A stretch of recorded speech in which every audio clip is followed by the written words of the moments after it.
los que hemos nacido en la tierra hosca, víctima del cielo azul, en las 4/5 partes de España, tierra quiere decir pobreza, soledad, esclavitud, desamparo.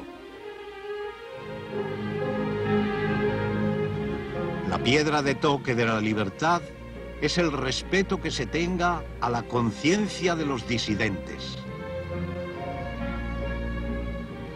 No habiendo sido nunca arribista, pedante, histrión, pedigüeño, ni menos adulador o envidioso, sino más bien despreciativo de los tontos, burlón y bastante despachado en mostrar mis preferencias o mis repugnancias, la vulgaridad de la gente, que no encontraba dónde morderme ni argumentos para ponerme en ridículo, se resistía a creer en mi naturalidad y ha preferido inventarla. La libertad no hace felices a los hombres, los hace simplemente hombres. ¿Y cómo empeñarnos en un trabajo ingrato, cuyos frutos no hemos de ver maduros, si no supiéramos que una descendencia espiritual sabrá cogerlos y bendecir a los sembradores? Esta esperanza nos anima.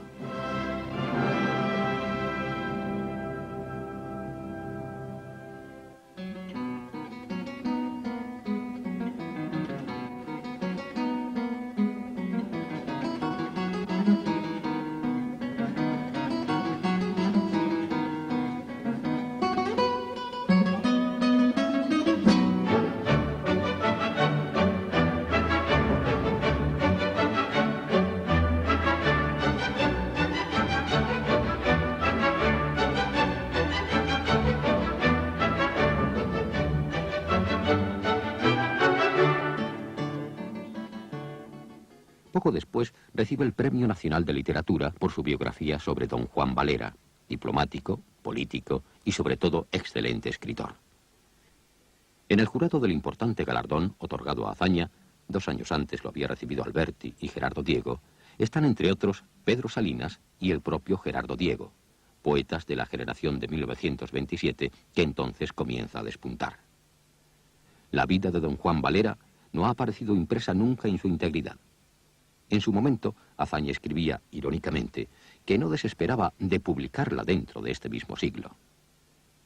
El texto manuscrito parece encontrarse ahora entre los llamados papeles de Azaña, depositados en el Archivo General de la Administración. Todavía le quedan unos años al siglo presente y quizá pueda cumplirse la ironía de Manuel Azaña de publicar su Valera antes de que finalice esta centuria. Las partes de la obra, fragmentariamente publicadas, demuestran, junto a la conocida maestría de Azaña en el uso del lenguaje, su capacidad para realizar un trabajo de investigación con precisión y rigor. Aunque Azaña rechace parecerse a Valera, Valera no es mi tipo, ni en lo moral ni en lo literario. Las afinidades entre ambos saltan a la vista. Valera no servía en política como sirven los hombres de partido. Su finura mental le impedía ser fanático. El señorío personal no le dejaba meterse entre la turba y abrirse camino a codazos. Como Azaña, Valera tiene amores tardíos y se refugia en la diplomacia, es decir, en un empleo del Estado, porque no conseguía vivir de la pluma. Como le ocurre a Azaña en su obra literaria, a Valera, la luz hechicera no le acudía sino inspirado por los recuerdos de la edad juvenil adscritos a la tierra nativa. Azaña destaca otros párrafos de los escritos de Valera que parecen sacados de su propia experiencia vital. ¿Se conservará algo de mí que recuerde lo que soy ahora? ¿O habrá pasado todo como si yo nunca hubiera sido?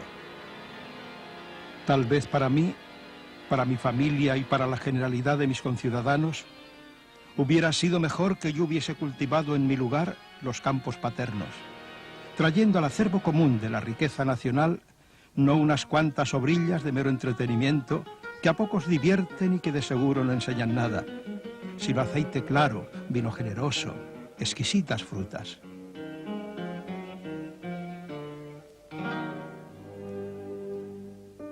Siempre estaremos juntos. ¿Siempre? Siempre es corto. Si has de morir pronto y yo contigo, apuremos todo el tiempo en este amor. Entre afanes literarios y tareas conspiratorias, Manuel Azaña, que ya tiene casi 48 años, va a encontrar un hueco para enamorarse y casarse de seguido. ¿De qué estoy tan tiernamente enamorado?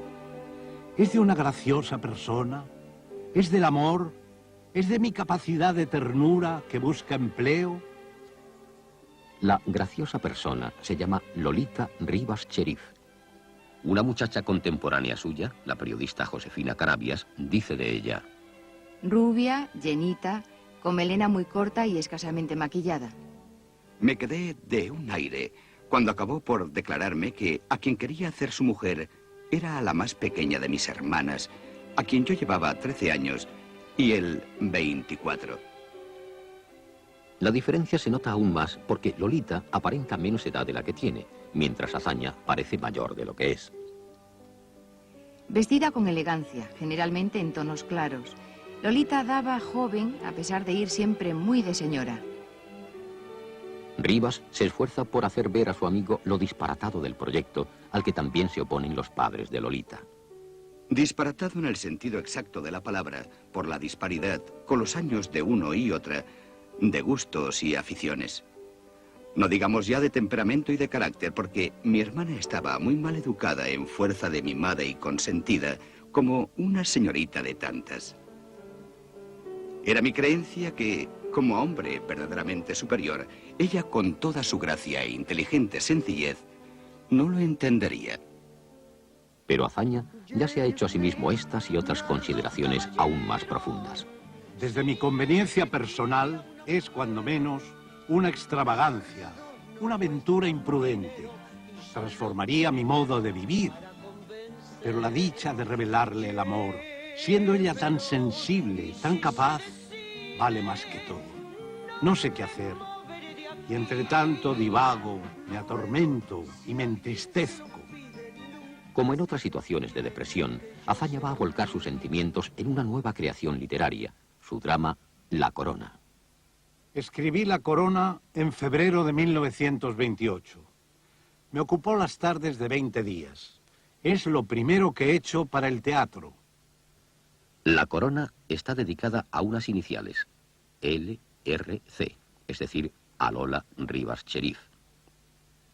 Cuando 3 años después, siendo ya Azaña presidente del gobierno, Margarita Xirgu le estrene la obra, don Manuel escribirá en su diario: He gustado no la emoción de estrenar, sino otra más profunda, la de revivir los sentimientos que me inspiraron las principales escenas amatorias. Toda la ternura que yo puse en ellas ha vuelto por un instante a mí. La admiración te abrió las puertas de mi alma. Yo no creía en un placer comparable al de sentirme cautiva de tu genio. Ahora me regalas una emoción inesperada, el contagio de tu ternura.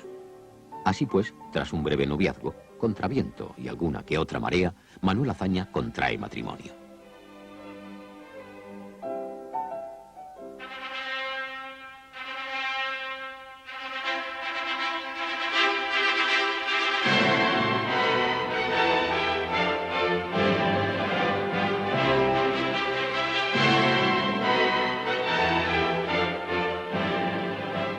La boda tuvo lugar en la misma iglesia de los Jerónimos donde se casó Alfonso XIII. Y si no con aquella pompa soberana, con todo el aparato familiar de buena sociedad, de que juntos nos reíamos en casos semejantes. Matrimonio por la iglesia y en la iglesia de los Reyes, Tulilusión y frac, marcha nupcial de Mendelssohn, refrigerio en el vecino Ritz, vals del emperador, luna de miel en París, como cualquier parejita burguesa de la época que se precie.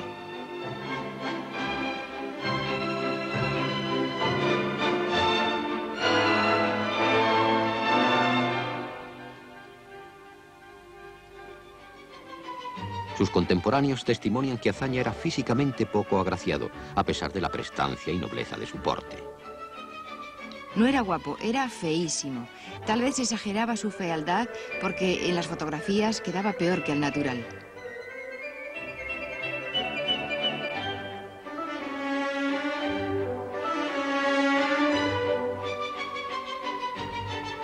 Los caricaturistas eran despiadados con él. Los fotógrafos también solían pescarle en los peores momentos. Al natural, de cerca, y pillándole en un rato de distensión y agrado, parecía 10 años más joven y mucho menos feo que en las fotos. Su calvicie, más que incipiente, su cabello y rostro pálidamente rubios, sus gruesas gafas y su desaliño natural que malbarata la calidad de la tela y el corte irreprochable de su sastre inglés, completan la apariencia externa de Manuel Azaña. Difícil, pues, tenía Lolita lo de enamorarse físicamente de don Manuel. Hay que admitir que si Lolita Rivas se casó con Manuel Azaña fue por amor y por fascinación ante un hombre de inteligencia superior a lo normal, aunque no hubiera obtenido ningún éxito, que sabía de todo y siempre decía, sobre todo, cosas acertadas. Que hayas temblado y tiembles junto a mí me hace dichosa. He descubierto al hombre escondido en el semidios. No soy como tú creías. Te admiro menos y te adoro más. Tú posees, pequeña, una varita que hace que brote un raudal de un viejo corazón. Viejo y todavía ansioso y quimérico. El día 6 de febrero nos tenemos que acordar. Entraron los españoles en la plaza de Tetuán. Entretanto, el dictador, con la eficaz ayuda de Francia, ha finalizado la endémica guerra de Marruecos y ha restablecido el orden público en el interior, siquiera sea con procedimientos poco ortodoxos. Pero los grandes problemas del país siguen ahí, sin que el directorio de generales y paisanos tontos, como escribe Azaña, sea capaz de resolverlos.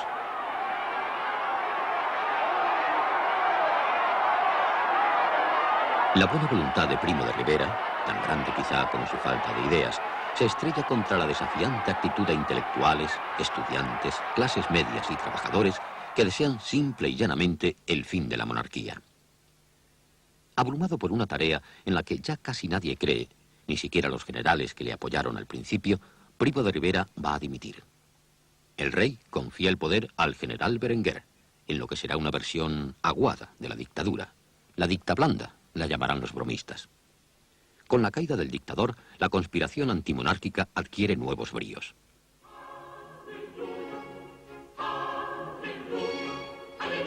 Reunidos en San Sebastián, los dirigentes de los diversos partidos republicanos llegan a un acuerdo entre ellos mismos y con los catalanistas, el socialista Indalecio Prieto, a título personal, y monárquicos, tan notorios como Alcalá Zamora, que saldrá de este cónclave ungido como futuro presidente del gobierno provisional. Algo después, los republicanos organizan en Madrid un mitin para dar a conocer el Pacto de San Sebastián. Como oradores principales figuran Niceto Alcalá Zamora y Alejandro Lerroux, dos pesos pesados bien conocidos del gran público. Como telonero, un desconocido para la inmensa mayoría, Manuel Azaña Díaz. Cuando Azaña comienza a hablar, la gente, desentendida de él, habla a su vez entre sí, pendiente de que aparezcan las estrellas de la jornada, don Alejandro y don Niceto. Al principio se le oye mal. Su voz, ligeramente aguda, no se acomoda del todo con la gravedad y el empaque de su figura. Pero conforme avanza razonamientos y anuda ironías, la palabra y el gesto, afilados a lo largo de años, trascienden sus condicionantes físicos y lo transfiguran, magnetizando al auditorio. Desde aquí notificamos a los que detentan los poderes públicos el fallo irrevocable de la voluntad de los españoles. Se reduce a esto: no más tiranos, no más despotismo. A todo trance queremos libertad. Implantar la República es una obra nacional. La República le es tan necesaria al proletariado como a la burguesía liberal. Pero nosotros no tenemos el pensamiento, ni los socialistas tienen ahora la ambición de que nuestra fuerza común concluya en una república socialista. Pensamos en una república burguesa y parlamentaria, tan radical como los republicanos más radicales consigamos que sea, si tenemos opinión y votos para ello.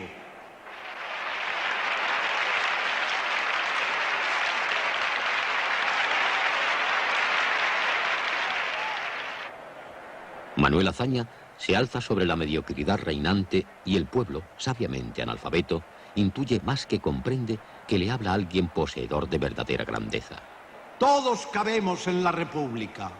A nadie se proscribe por sus ideas, pero la República será republicana, es decir, pensada y gobernada por los republicanos.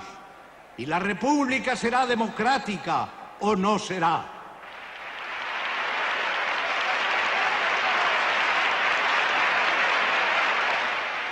La libertad no hace felices a los hombres, los hace simplemente hombres. La República no promete glorias, promete paz y libertad, justicia y buen gobierno. Estad prontos para el día de la prueba. Que España deje ya de parecer, en el orden de la acción política, un corral de gallinas. Seamos hombres decididos a conquistar el rango de ciudadanos o a perecer en el empeño. Y un día os alzaréis a este grito que resume mi pensamiento: ¡abajo los tiranos!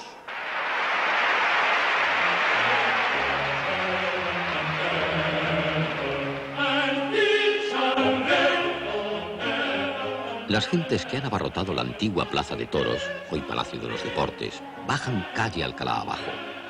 Azaña camina entre la multitud hacia su casa de Hermosilla. Casi sin darse cuenta, se empareja con el grupo de amigos comunes que acompaña a Valle Inclán, presente en el mitin. Los amigos felicitan a Azaña y le dicen que ha estado muy bien. De pronto, Valle Inclán, que después de saludarle afectuosamente se ha quedado callado, alza estentóreamente la voz. Discrepo. Ha estado usted muy mal. Azaña mantiene el buen gesto y pregunta. ¿Por qué me dice usted eso, don Ramón? Pues porque ha dicho que la libertad no hace felices a los hombres. ¿Se imagina usted a esta pobre gente cuando vuelva a sus casas y le diga a sus convecinos: todo estuvo muy bonito, pero de pronto salió un señor calvo con anteojos y dijo que la República no nos va a hacer felices? Usted tenía que haber dicho que la libertad y la República nos van a hacer felices a todos. Valle ha comentado al finalizar el discurso, y Azaña lo sabe. Esta es la cabeza mejor amueblada de la República. Manuel Azaña se despide entonces del grupo con una ironía muy suya. Y conste, don Ramón, que me quito del medio para que pueda usted ponerse a hablar bien de mí, con libertad. El Comité Nacional Revolucionario, especie de junta democrática, constituida por los hombres de San Sebastián, continúa aunando voluntades. Las reuniones se celebran clandestinamente en el reabierto Ateneo, del que meses antes ha sido elegido presidente Manuel Azaña frente a la candidatura de Gregorio Marañón. Al presentar candidatura para la renovación de la Junta Directiva, pensamos que el Ateneo tiene una noble y digna tradición que seguir. Al frente de esta candidatura va un hombre que por sí solo significa un programa. Manuel Azaña tiene, entre los más altos, pocos iguales. No encontraremos un presidente del Ateneo como este. Esta presentación la firman, entre otros, Valle Inclán, Pérez de Ayala, Alcalá Zamora, Lerroux, Américo Castro, Pedro Salinas, Martí Jara, Miguel Maura. El clan de los conjurados es simple y clásico a la vez.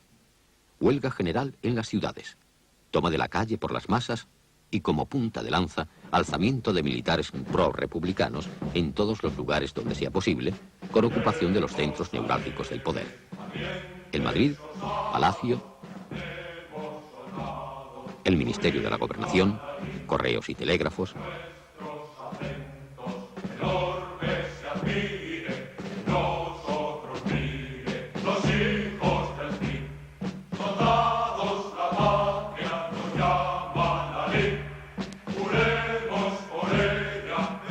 Un error de coordinación va a dar al traste con todo. En la lejana Jaca, dos capitanes, Fermín Galán y Ángel García Hernández, se alzan en armas a destiempo.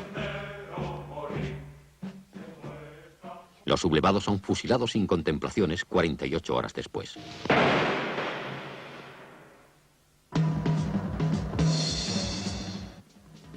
La República ya tiene dos mártires. La policía encarcela a los miembros del Comité Revolucionario que puede hallar. Se salvan Lerroux y Manuel Azaña, que logran ocultarse, y Prieto, que escapa a Francia. 4 meses va a estar escondido Azaña en diversas casas de Madrid, incluida finalmente la suya propia. Hace correr el rumor de que ha huido también a Francia y, como acostumbra en tiempo de tribulación, se pone ante un mazo de cuartillas y comienza a escribir una novela que nunca finalizará. Fres de Val.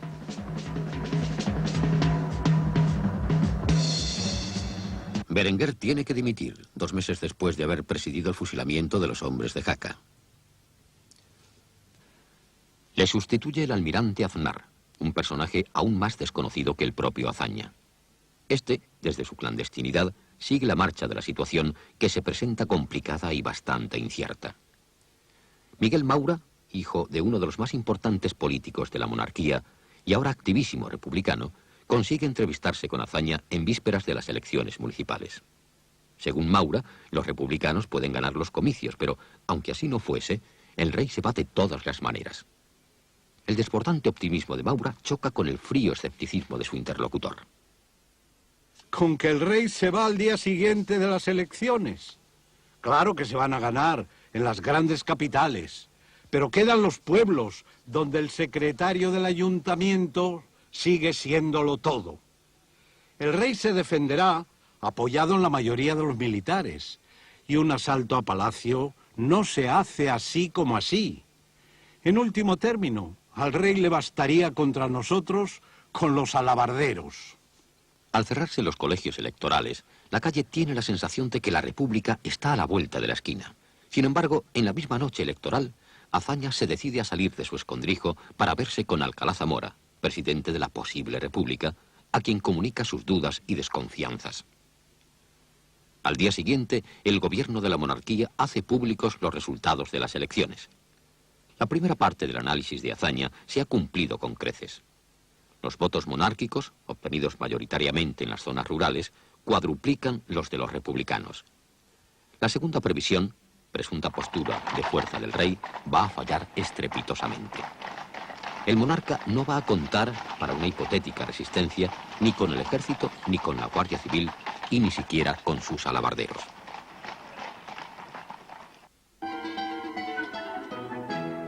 A primeras horas de la tarde, la gente contempla, incrédula aún, cómo la bandera de la República ondea en el edificio de Correos, en pleno corazón de la capital de España.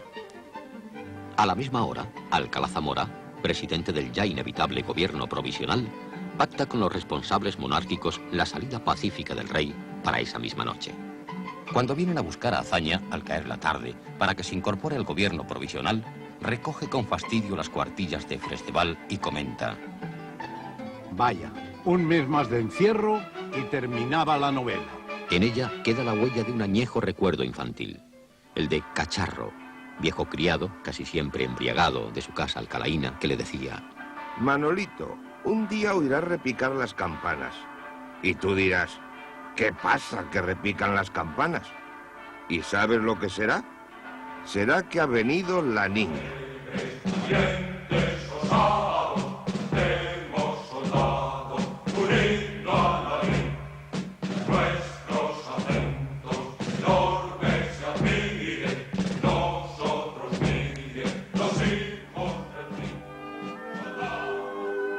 Azaña llega al chalet de Miguel Maura, domicilio del inminente ministro de la Gobernación, donde está reunido el gobierno provisional presto a hacerse cargo del poder.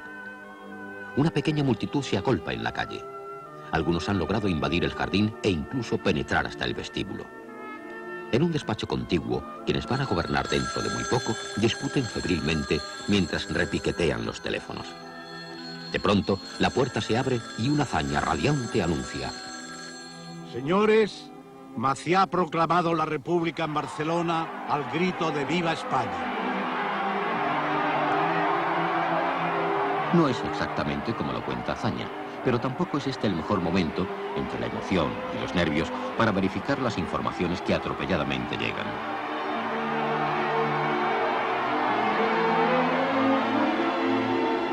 De seguido, los ya casi ministros abordan los coches que les esperan y por Príncipe de Vergara y Alcalá enfilan hacia la Puerta del Sol. Una ovación clamorosa de la multitud saluda la presencia del gobierno provisional en el balcón del Ministerio de la Gobernación. La República no tiene un himno oficial y la gente entona la marsellesa, aunque no falten quienes canturreen con letras improvisadas y a veces irreproducibles los compases del himno de riego. Es ya medianoche. A poca distancia de aquí, en la Plaza de Oriente, centenares de muchachos, con el brazalete rojo de las juventudes socialistas, forman una barrera humana alrededor de Palacio, donde permanece la familia real. Quieren proteger de cualquier desmán a sus precarios inquilinos. A esta hora, Alfonso XIII abandona, en solitario, la secular residencia de los reyes de España por la parte trasera de Palacio. Un automóvil, que conduce él mismo, lo traslada hasta Cartagena. Allí, un barco de la Armada Española le rinde, por última vez, los honores de ordenanza y zarpa luego camino del destierro. Destino, París. Hasta cerca de la mar, muchos duques. La reina Victoria y los infantes saldrán al día siguiente por ferrocarril con el mismo rumbo.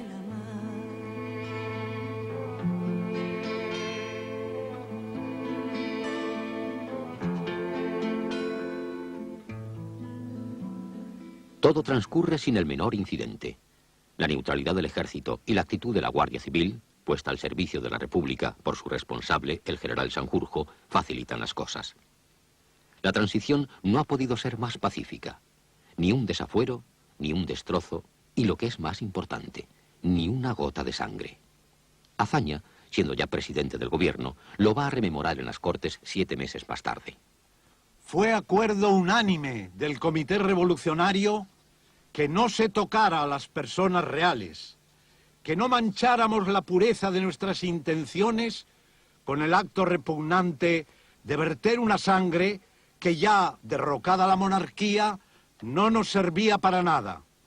Pero justo es decir que el gobierno provisional no tuvo que tomar ninguna medida, pues ¿quién fue el defensor de la familia real aquella noche, sino el pueblo de Madrid?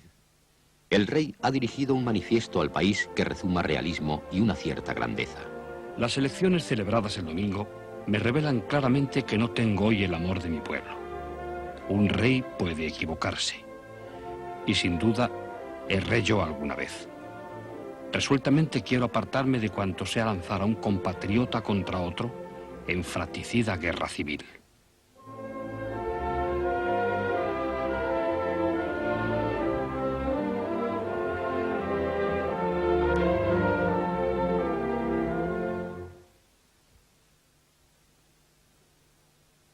Yo no soy caudillo de nada, solo soy el jefe del ejército.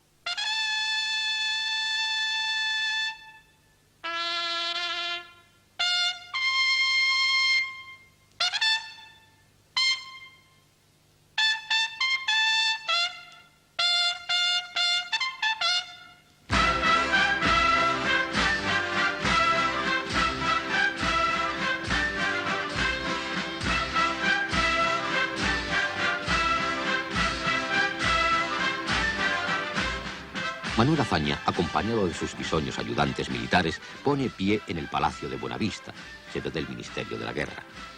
Su primera decisión es ordenar a los capitanes generales que sigan en su puesto hasta nueva orden y que cumplan con su deber. Quizá ayuda mucho a que los jefes militares obedezcan al civil y recién llegado Azaña, el telegrama en que su antecesor en el ministerio, el general Berenguer, les ha pedido confianza en el mando y acatamiento de la voluntad popular. El aparato institucional de la monarquía permanece intacto. La audaz energía del ministro, cuando el régimen es aún tan frágil, va a sorprender a quienes un par de días antes han sido testigos de su escepticismo. Con la destitución de 5 capitanes generales de los 8 que hay, el ministro inicia la serie de 32 decretos sobre la reorganización del ejército, la famosa Reforma Azaña. Al día siguiente, Azaña deroga la abusiva ley de jurisdicciones que durante 25 años ha permitido a los militares juzgar y condenar a civiles en consejo de guerra.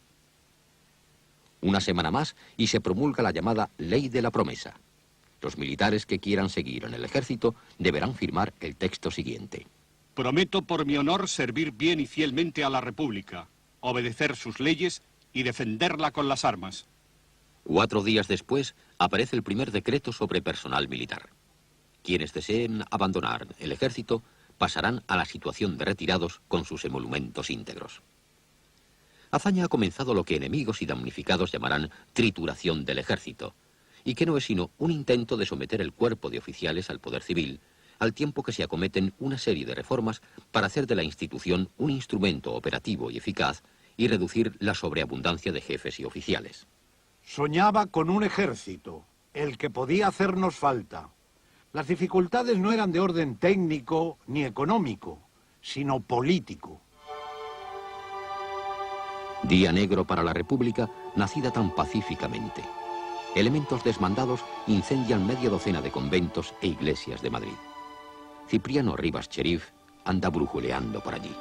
Estaba ardiendo la residencia de los jesuitas en la calle de la Flor. Acudí a verlo. Algunos mozalbetes hicieron un corro danzante en manifestación de alegría, mezclándose con ellos algunas personas conocidas. Me uní un momento a la chocarrera zarabanda. Cuando se lo cuenta a su cuñado, con cierto regocijo, se le hiela la sonrisa ante la reacción de Azaña. Tu baile le va a costar al ministro de Hacienda varios millones. En efecto, la bolsa baja y el crédito exterior de la República se resiente con una inmediata caída de la peseta. Peor aún, la desgraciada provocación, atizada por la prensa de la derecha, solivianta el ánimo de los católicos. Entretanto, Azaña prosigue la reforma militar. La neutralidad del ejército en las cuestiones de orden interior es un postulado de todo régimen civil, pero al ejército hay que dejarle en paz. Yo me he esforzado e hice cuanto fue posible legalmente y gubernativamente para que el ejército no intervenga en la política. Pero la política no tiene por qué intervenir en el ejército para nada.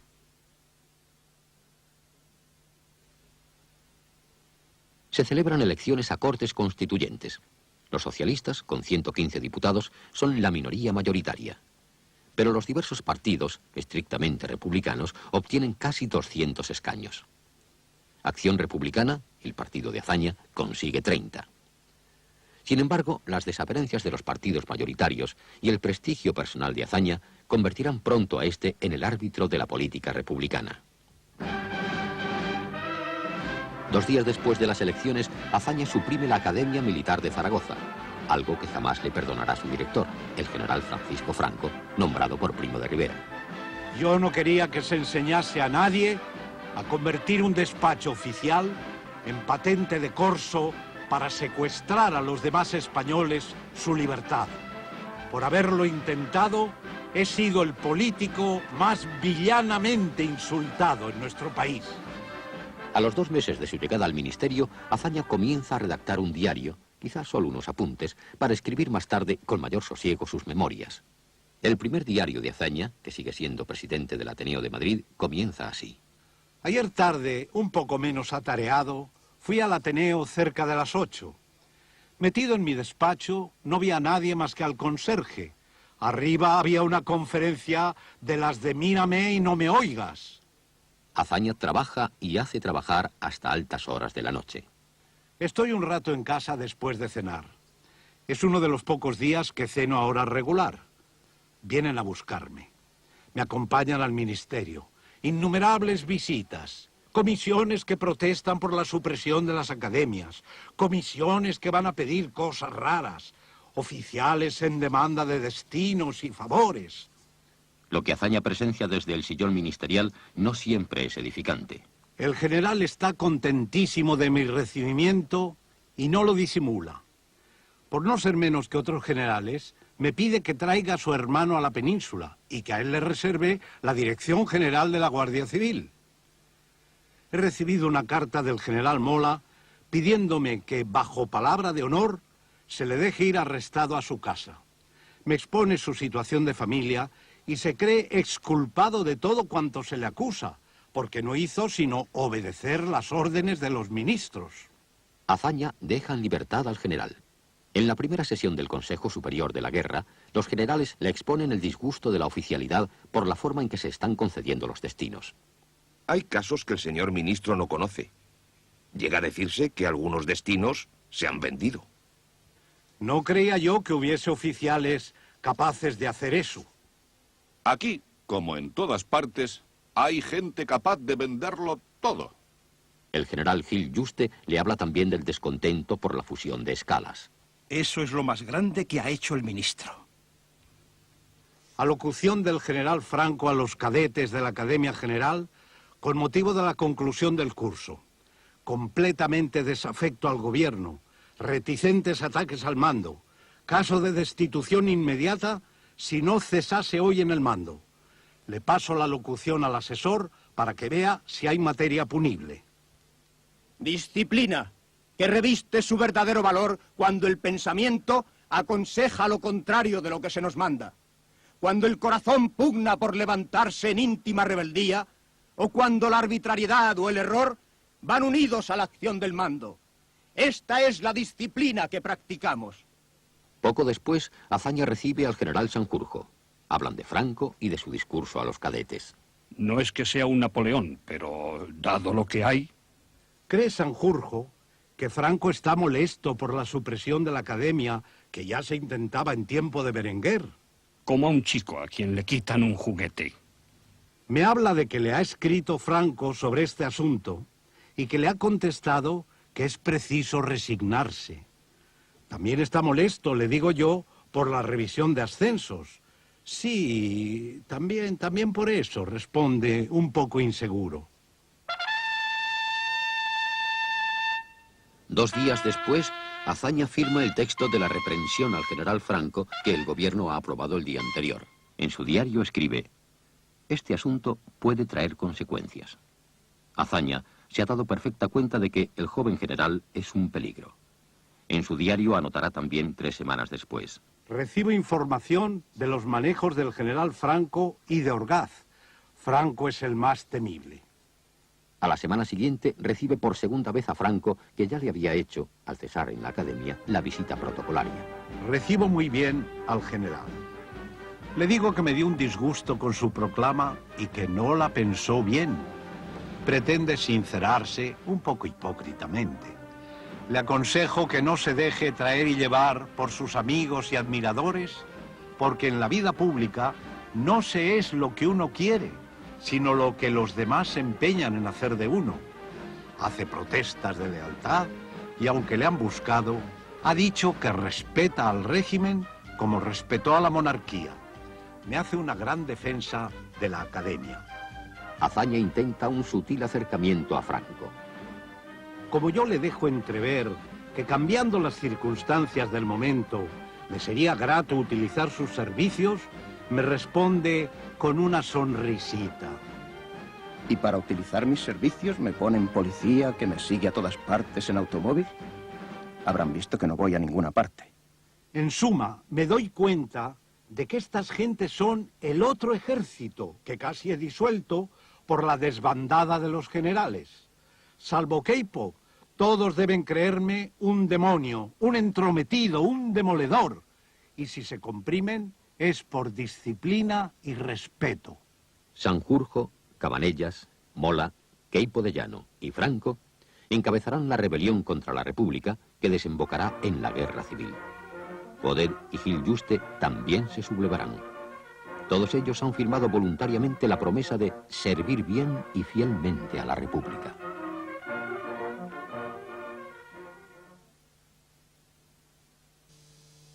El gobierno provisional sigue haciendo un camino nada fácil en su intento por convertir aceleradamente a España en un Estado moderno. Tal audacia le está costando un alto precio al joven régimen. Conspiraciones, alteraciones del orden público, descontento de las masas proletarias impacientes. Uno de los puntos de fricción más graves es la Constitución. A trancas y barrancas se han aprobado 2 docenas de artículos con agrios enfrentamientos aún entre los partidos afines a la República. Al llegar al artículo 24, relativo a las relaciones Iglesia-Estado, la confrontación se hace más intensa. La llamada cuestión religiosa se discute en un ambiente altamente emocional, donde los razonamientos apenas si cuentan.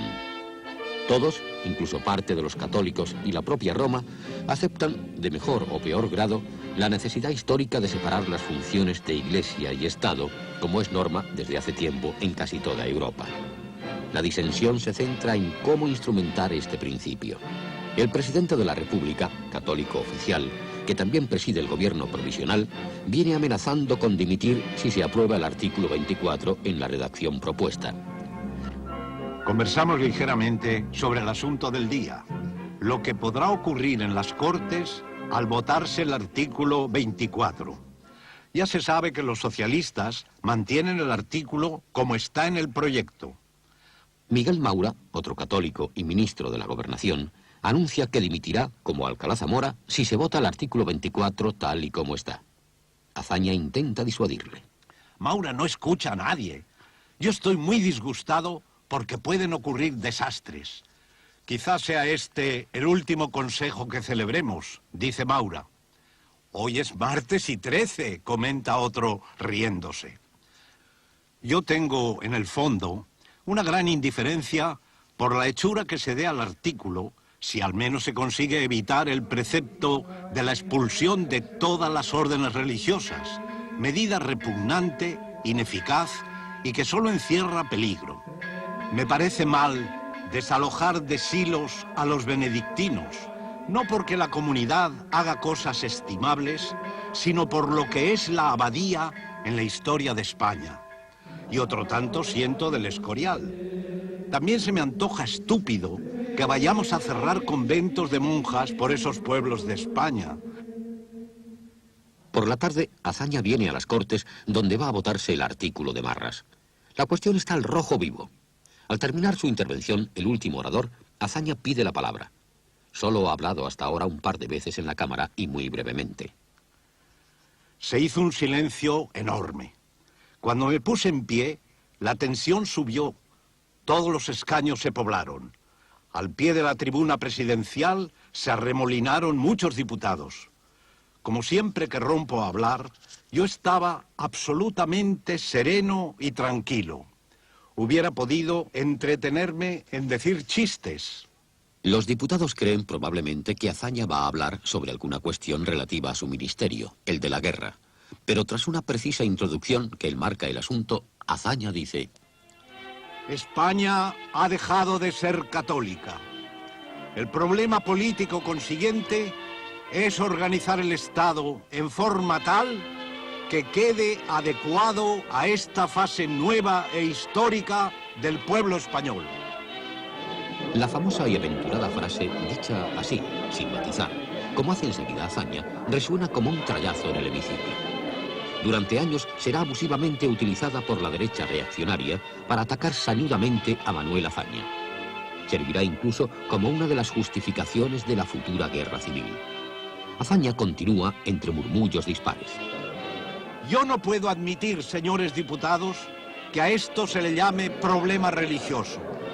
El auténtico problema religioso no puede exceder de los límites de la conciencia personal, porque es en la conciencia personal donde se formula y se responde la pregunta sobre el misterio de nuestro destino. Este es un problema político, de constitución del Estado.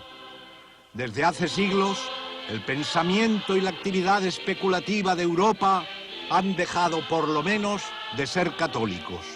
Y en España, el catolicismo ha dejado de ser la expresión y el guía del pensamiento español.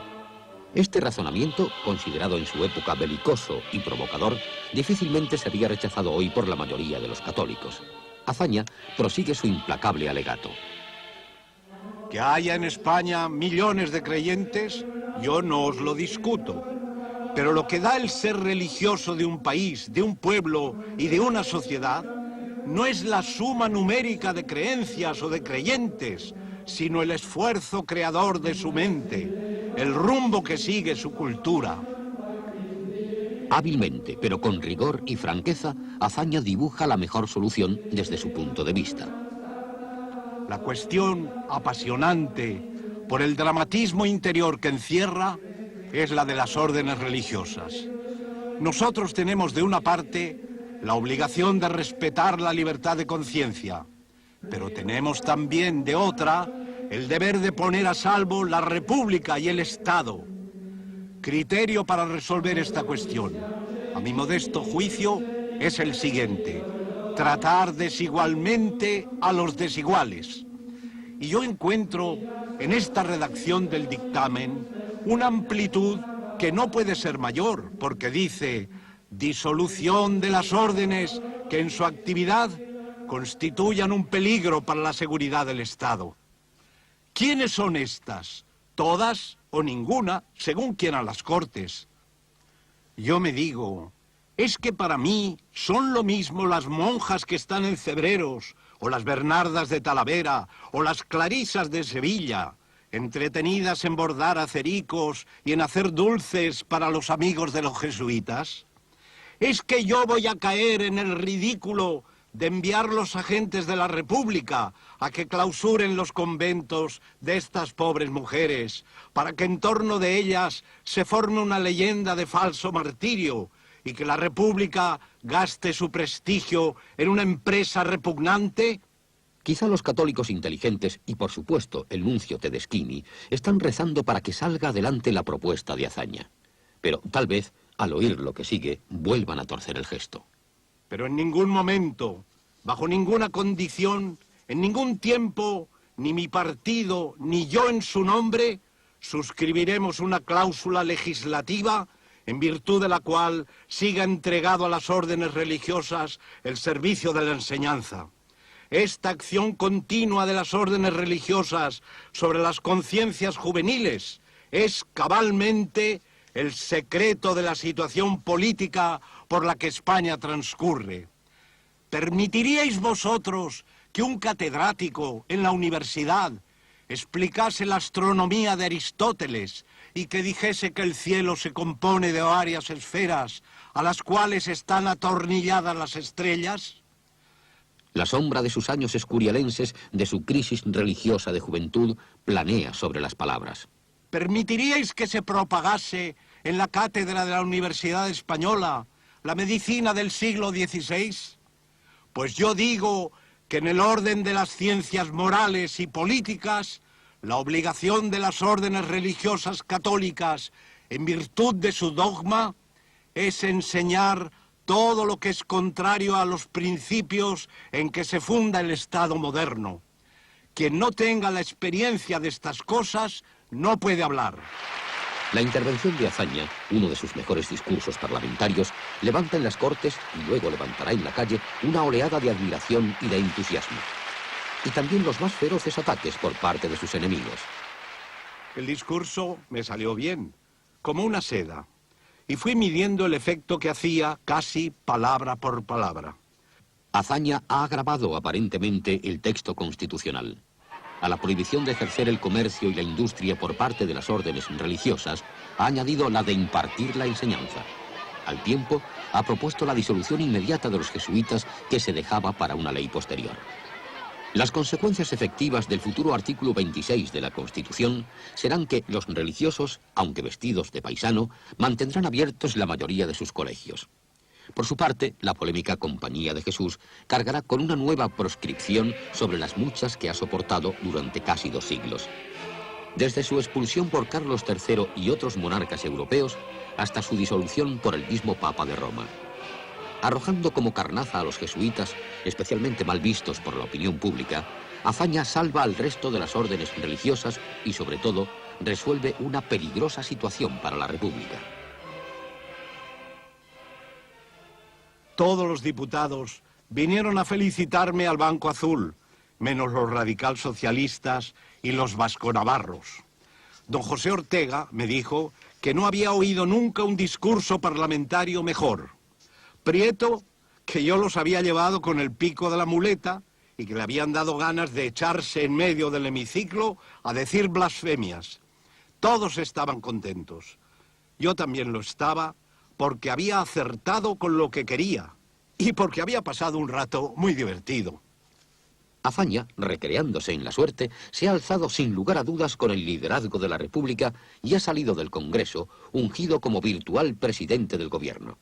Esto va a ocurrir al día siguiente. Alcalá Zamora, cumpliendo quizá irresponsablemente su amenaza, ha dimitido con no muy buenos modos esta misma mañana. La República se ha quedado sin presidente y sin gobierno. Con la Constitución a medio hacer, no hay un texto legal en que apoyar la sucesión. es una tentación para cualquiera de los golpistas en potencia. Por la tarde se reúnen los ministros. Todos están de acuerdo en que no hay más presidente que Azaña. Hasta Alejandro Lerroux, el viejo republicano histórico, el único que podría hacerle sombra. Él mismo propone la candidatura de Azaña, que solo cuenta con 30 diputados en las Cortes. Es pues casi solamente el prestigio personal de don Manuel quien lo ha traído hasta aquí. Yo me negué resueltamente y casi con violencia. Les hice ver que era un ensalzamiento prematuro, que a mí me hundían quizás sin provecho para la República y que mataban una reserva para el porvenir. Yo sentía vivamente la enormidad de la aventura y que se malograba un mañana más seguro. Nada me valió. No se habrá hecho con nadie lo que allí se hizo conmigo. Estaba disgustadísimo y de un humor negro, desesperado. Lo que habíamos calculado tantas veces y pensado preparar con prudencia y oportunidad, llegaba de improviso en las peores condiciones posibles, con un gobierno gastado y unos colaboradores que yo no había elegido, muchos de ellos fracasados. ¿Se puede entrar así a gobernar? Para mí ya no hay misterio, y estoy como un condenado esperando que me pongan en capilla. El suceso es formidable para mí. Con un solo discurso en las Cortes me hacen presidente del gobierno. Empezaré a creer en mi estrella. También esto es raro. Le hacen a uno presidente del gobierno y a los 5 minutos anda a las Cortes que están reunidas esperándote. Y hay que ponerse en la cabecera del Banco Azul, delante de una muchedumbre, y salir por donde se pueda. Manuel Azaña Díaz está alcanzando la cumbre para la que se ha preparado concienzudamente durante años. Pero ahora quiere y no quiere. Sabe que puede, que es el mejor, quizá el único, pero le abruma al tiempo que le atrae la ingente carga que se le viene encima. Los timbres llaman a sesión. En el salón no cabe un alfiler. Entro, seguido de todo el gobierno, y nos hacen una ovación, todos en pie, que dura 1 minuto. Azaña se ha movido con prontitud. En un tiempo récord ha recompuesto el ministerio. Solo 2 cambios en el gobierno. Su amigo Casares Quiroga pasa de Marina a Gobernación, sustituyendo al dimitido Miguel Maura. José Giral, otro amigo de siempre, es el nuevo ministro de Marina. El trance es fuerte.